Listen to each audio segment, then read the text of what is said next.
What's good, YouTube? Swiftly here back with another NBA 2K25 video, and in today's video I have another episode of Rare Builds for you guys.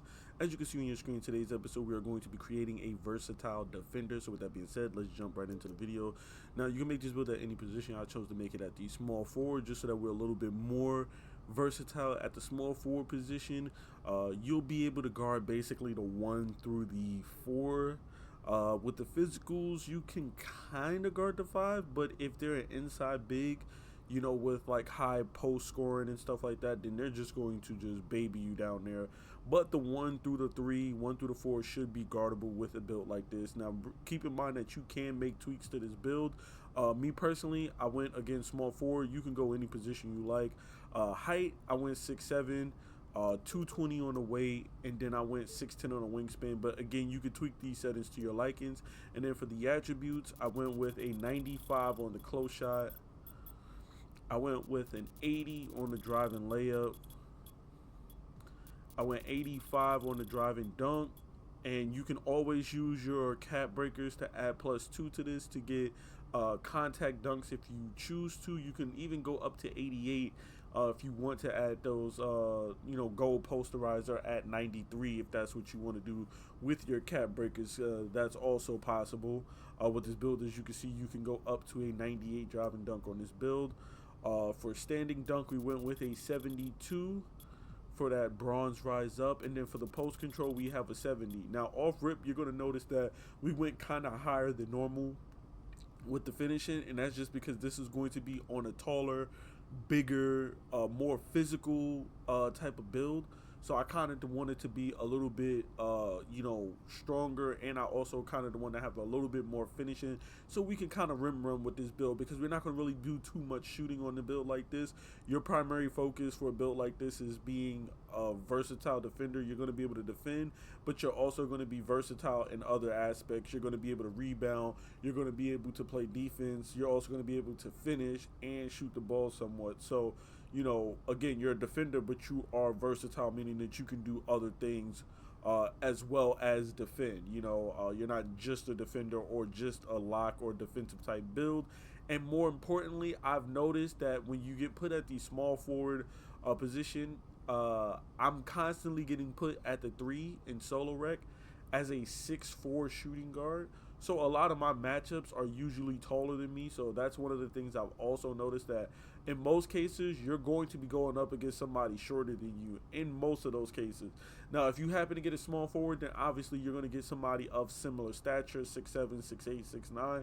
But in most cases, if you're getting put up against a shooting guard or a point guard or something, in those cases, you're going to have the advantage, because they're going to be like 6'4", 6'3", and you're going to be 6'7", and you're just going to be able to rim run over and over and over again, and they're not going to be able to do anything about it because of the height difference. So that's why I went heavy on the finishing. Then for the shooting, we do have a 78 on the mid-range, a 60 on the 3-ball, and then an 80 on the free throw.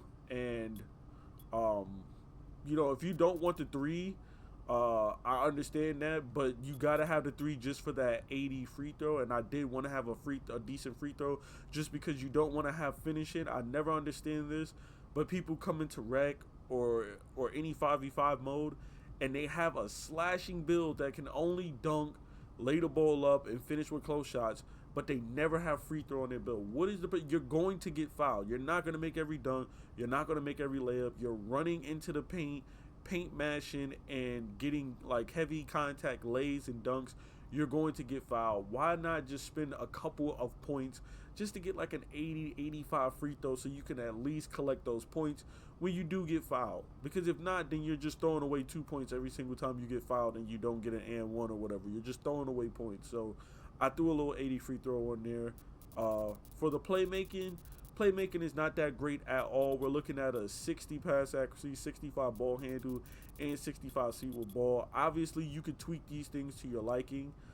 Just remember that you have to have a certain attribute balance, otherwise you will change the name from versatile defender to something else. So do keep that in mind when changing or tweaking this blueprint to whatever it is that you like. Just remember that you can't go too high on certain attributes, otherwise you will change the name. And then for the defensive side of things, where this build actually like shines kind of, is a 75 interior defense, a 76 perimeter defense, a 79 steal, and a 68 block. Now I know immediately you guys are going to say that that's not really a lock build, or I don't know why this build has defender in the name if the defense isn't that great or that high.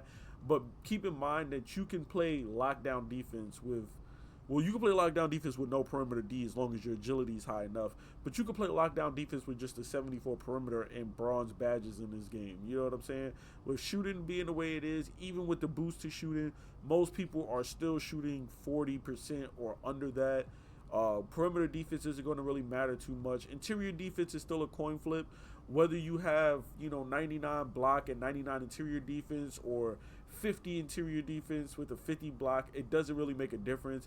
I have a 7-1 center with a 99 block, 89 interior defense, and legend paint patroller, and it doesn't make a difference. Like, yeah, I get a lot of blocks. I'm averaging about 4 blocks a game, but there are still those occasions where people will come in the paint and lay the shit out of me. So there's really no need to go super high on interior defense unless they're going to patch interior defense and shot contest in a future update, which they already apparently did, and it did nothing. I don't really see this changing. Okay, I really don't.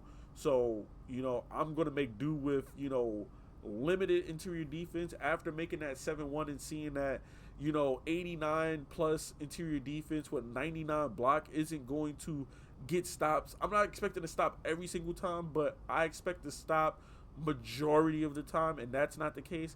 For me, there's really no reason to go above an 82 or an 86 or 84 or whatever interior defense, and I won't make any builds with higher interior defense if that's the case. But enough yap. We're going to move on to our rebounding, which we have a 74 offensive board and we have an 81 D board, which is actually pretty decent, for a small forward position. You'll be able to snag some O boards and D boards, sneak in there with your physicals. We have high speed, agility, and vertical on this build, so we will be able to make use of this as well. Moving on to our physicals, we do have an 88 for the speed, we have an 85 for the agility, we have an 87 on the strength, and then for the vertical we have an 87 as well to round out the build. So there you see we got high flying denier, gold slippery off ball, we have on ball menace, pick dodger, and shifty shooter. Then we also have silver physical finisher, bronze strong handle, silver box out beast, brick wall, and the movable enforcer with bronze post lockdown and bronze post powerhouse. And then with our vertical we have bronze posterizer, which I told you guys with your cap breakers you can always raise that to make it a little bit higher, just so you could get silver posterizer and those contact dunk animations. We have gold aerial wizard, bronze pogo stick, and bronze rise up as well. You can also use those cap breakers to throw onto your mid-range and make your mid-range a little bit better as well too, and really become a threat in that midi territory. So that's also something else that you could do as well too, just to make sure that your build is a little bit better, and you could get some extra badges and whatnot. Steel is also another way you can go. You could also put some extra attributes on your steel. Maybe go and grab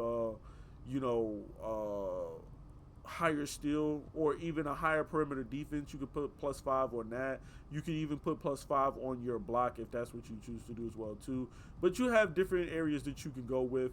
Obviously, you can still tweak this build to make this build a little bit better, more suited to your needs. Maybe go a little less on the physicals. One defensive type of builds, I really like going high on the physicals, because I think those are intangibles that most people don't go for super high on vertical or strength and speed. But obviously, you don't need to go this high. You can bring some of this down and maybe tweak some of these settings just so that you have a little bit better finishing, or a little bit better shooting, or a little bit of playmaking on your build. But either way, when we create our build, you'll see the shades of. We see Shawn Marion, we see Oubre Jr., and we see Jaquez Jr. for the Miami Heat. And then, of course, we have our build name, Versatile Defender. So there you have it. This is my Versatile Defender build for NBA 2K25. Please be sure to drop a like, comment, and subscribe for more NBA 2K25 content. And, of course, more rare builds like this. I'm out, y'all. Peace.